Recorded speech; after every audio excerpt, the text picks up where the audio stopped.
Welcome to this tutorial. How to lock your PC automatically with dynamic lock. Are you tired of forgetting to lock your PC every time you walk away?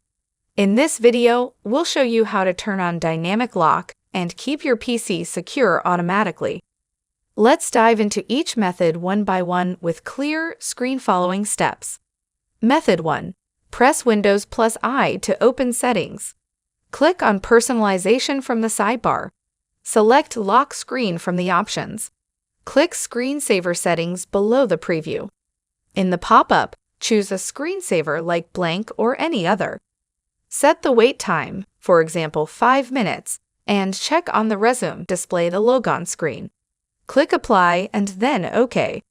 Your PC will now lock automatically after being idle for the set time. Method 2. Press Windows plus S and search for Task Scheduler, then open it. In the right panel, click Create Basic Task. Name it something like Auto Lock and click Next. Select when a specific event is logged and click Next. Select Start a Program, click Next. Type Run dll32.xuser32 DLL Lock Workstation in the Program/Script box. Click Next.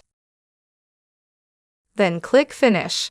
Now, whenever your PC resumes from sleep, it will auto-lock immediately. You now know the easy ways to automatically lock your PC without doing anything manually. See, this wasn't hard at all. Thanks for watching. Please like and subscribe to our channel and press the bell icon to get new video updates.